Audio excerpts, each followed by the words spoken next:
Wali Songo. Wali Songo telah mewariskan beragam karya dan perjuangan yang terekam jelas melalui jejak-jejak yang saat ini masih dapat kita jumpai. Karya monumental Wali Songo yang ada sampai saat ini adalah agama Islam masuk ke Nusantara tanpa kekerasan atau peperangan, yang berbeda dengan sejarah masuknya Islam di negara-negara lain yang diawali dengan peperangan. Perkembangan Islam di Indonesia tak bisa dilepaskan dari dakwah era Wali Songo. Era Wali Songo adalah era berakhirnya dominasi Hindu-Buddha dalam budaya Nusantara untuk digantikan dengan kebudayaan Islam. Mereka adalah simbol penyebaran Islam di Indonesia, khususnya di Jawa. Tentu banyak tokoh lain yang juga berperan, namun peranan mereka juga sangat besar dalam mendirikan kerajaan Islam di Jawa. Juga pengaruhnya terhadap kebudayaan masyarakat secara luas serta dakwah secara langsung membuat 9 wali ini lebih banyak disebut dibanding yang lain. Sunan Gresik. Sunan Gresik atau Maulana Malik Ibrahim diperkirakan lahir di Samarkand, Jawa Tengah pada awal abad ke-14. Maulana Malik Ibrahim kadang juga disebut dengan Syekh Maghribi. Sebagian rakyat ada yang menyebutnya dengan kakek bantal. Nah, kenapa? Karena beliau sangat menyayangi dan dekat dengan kaum yang kurang mampu. Kakek bantal juga mengajarkan cara-cara baru bercocok tanam. Ia juga merangkul masyarakat bawah kasta yang disisihkan dalam Hindu. Nah, maka sempurnalah salah satu misinya, yaitu mencari tempat di hati masyarakat sekitar yang ketika itu tengah dilanda krisis ekonomi dan perang saudara. Telah mewariskan beragam karya. Sunan Gresik wafat pada tahun 1419 Masehi dan dimakamkan di Kampung Gapura, Gresik, Jawa Timur. Wali Songo yang ada sampai saat Sunan Ampel. Sunan Ampel merupakan putra tertua dari Maulana Malik Ibrahim. Di masa kecilnya, ia dikenal dengan nama Raden Rahmat. Ia lahir di Campa pada tahun 1401 Masehi. Nama Ampel sendiri diidentikan dengan nama tempat di mana ia bermukim, yaitu di daerah Ampel atau Ampel Denta, yaitu wilayah yang kini menjadi bagian dari Surabaya. Sunan Ampel menganut fikih mazhab Hanafi, namun pada santrinya ia hanya memberikan pengajaran sederhana dan menekankan pada penanaman akidah dan ibadah. Dialah yang mengenalkan istilah moh limo, yaitu moh main, moh ngombe, moh maling, moh madat, dan moh madon. Maksudnya apa sih? Maksudnya adalah seruan untuk tidak berjudi, tidak minum, tidak mencuri, tidak menggunakan narkotika, dan tidak berzina. Sunan Giri atau Raden Paku adalah putra dari Maulana Ishak dengan Dewi Sekardado, yaitu putri dari Menak Sembuyu, penguasa wilayah Blambangan pada masa-masa akhir kekuasaan Majapahit. Sunan Giri merupakan murid dari Sunan Ampel. Sunan Giri mendirikan pemerintahan mandiri di Giri Kedaton, yang selanjutnya berperan sebagai pusat dakwah Islam di wilayah Jawa, Madura, Lombok, Kalimantan, Sulawesi, bahkan sampai ke Kepulauan Maluku. Terdapat beberapa karya seni tradisional Jawa yang sering dianggap berhubungan dengan Sunan Giri. Di antaranya adalah permainan anak-anak seperti jelungan dan cublak-cublak suweng, serta beberapa gending atau lagu instrumental Jawa seperti Asmaradana dan Pucung.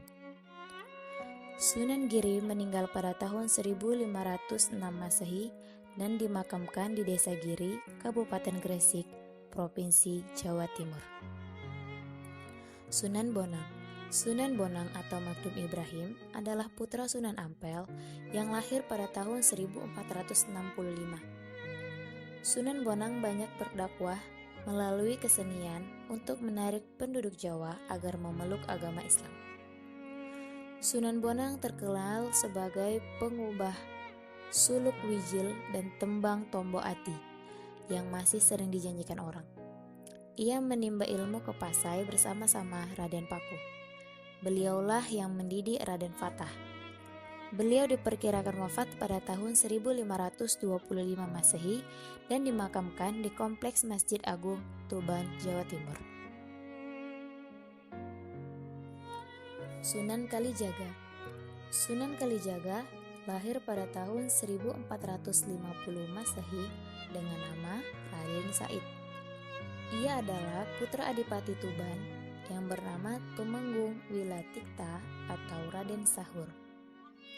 Nama lain Sunan Kalijaga adalah Lokajaya, Syekh Malaya, Pangeran Tuban, dan Raden Abdurrahman. Sunan Kalijaga menikah dengan Dewi Saroh binti Maulana Ishak dan mempunyai 3 orang anak, yaitu Umar Said alias Sunan Muria, Dewi Rakayu, dan Dewi Sofia. Sunan Kalijaga banyak menghasilkan karya seni berfalsafah Islam. Ia juga membuat wayang kulit dan cerita wayang Hindu yang diislamkan. Dan selain itu, beliau menciptakan sembang suluk lir-ilir dan gundul-gundul pacul. Sunan Derajat nama seruan untuk tidak berjudi, tidak minum, beliau tidak mencuri, putra dari Sunan tidak menggunakan narkotika, dan adik dari Sunan Bonang. Dakwah beliau terutama dalam bidang Masjid Agung, Tuban. Beliau juga mengkader para dai yang berdatangan dari berbagai daerah, antara lain dari Ternate dan Itu Ambon. Sunan Derajat lebih banyak berdakwah kepada masyarakat.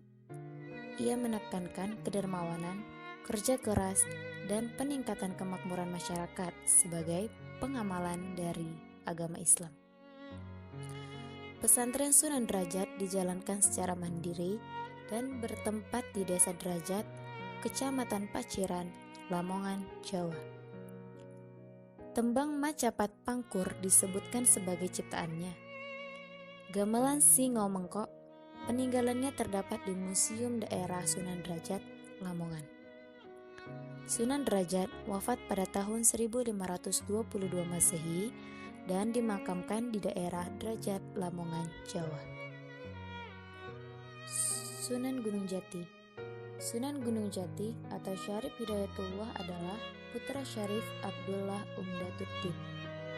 Dari pihak ibu, ia masih keturunan keraton Pajajaran melalui Nyai Rara Santang.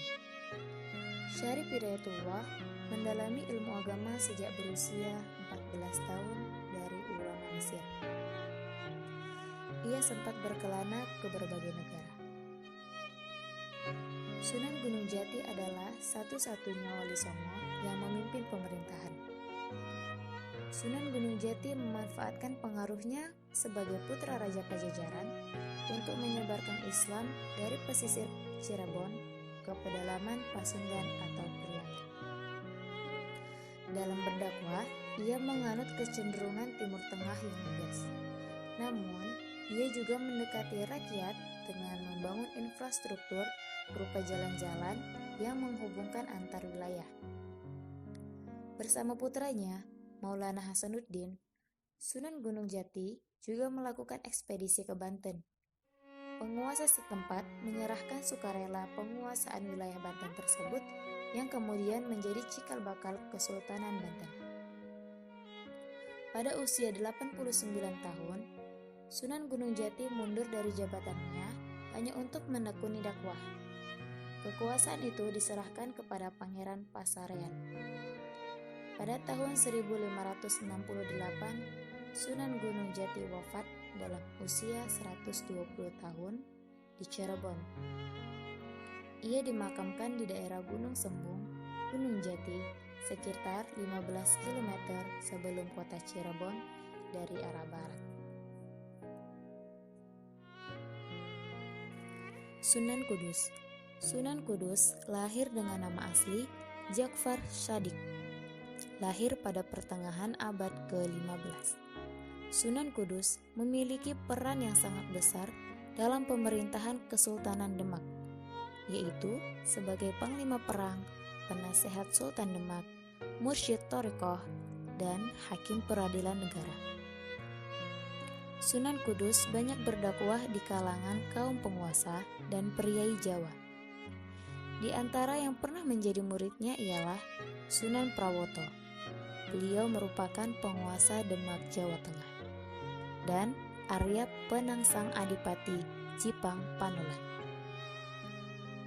Salah satu peninggalannya yang terkenal ialah Masjid Menara Kudus, yang arsitekturnya bergaya campuran Hindu dan Islam, dan merupakan salah satu warisan budaya Nusantara. Sunan Kudus wafat pada tahun 1550 Masehi. Sunan Muria. Sunan Muria dilahirkan dengan nama asli Raden Prawoto atau Raden Umar Said. Beliau merupakan putra Sunan Kalijaga. Nama Muria diambil dari tempat tinggal terakhirnya di lereng Gunung Muria, 18 km ke utara kota Kudus. Sunan Muria menikah dengan Dewi Sujinah, putri Sunan Ngudung. Jadi, Sunan Muria adalah adik ipar dari Sunan Kudus. Gaya berdakwah Sunan Muria banyak mengambil cara ayahnya. Namun berbeda dengan sang ayah, Sunan Muria lebih suka tinggal di daerah sangat terpencil dan jauh dari pusat kota untuk menyebarkan agama Islam. Beliau suka bergaul dengan rakyat jelata, sambil mengajarkan keterampilan-keterampilan bercocok tanam, berdagang, dan melaut adalah kesukaannya. Sunan Muria seringkali dijadikan pula sebagai penengah dalam konflik internal di Kesultanan Demak. Ia dikenal sebagai pribadi yang mampu memecahkan berbagai masalah, betapapun rumitnya masalah itu. Solusi pemecahannya pun selalu dapat diterima oleh semua pihak yang berseteru. Sunan Muria berdakwah dari Jepara, Tayu, Juwana, hingga sekitar Kudus dan Pati. Salah satu hasil dakwanya lewat seni adalah lagu Sinom dan Kinanti. Beliau menyebarkan Islam dengan menggunakan sarana gamelan, wayang, serta kesenian daerah lainnya. Itulah tadi kisah Wali Songo. Mereka tidak hidup pada saat yang persis bersamaan, namun satu sama lain mempunyai keterkaitan yang erat. Bila tidak dalam ikatan darah, juga dalam hubungan guru dan murid. Maulana Malik Ibrahim yang tertua. Sunan Ampel, anak Maulana Malik Ibrahim. Sunan Giri adalah keponakan Maulana Malik Ibrahim, yang berarti juga sepupu Sunan Ampel. Sunan Bonang dan Sunan Derajat adalah anak Sunan Ampel. Sunan Kalijaga merupakan sahabat sekaligus murid Sunan Bonang. Sunan Muria, anak Sunan Kalijaga. Sunan Kudus, murid Sunan Kalijaga. Sunan Gunung Jati adalah sahabat para sunan lain, kecuali Maulana Malik Ibrahim yang lebih dahulu meninggal.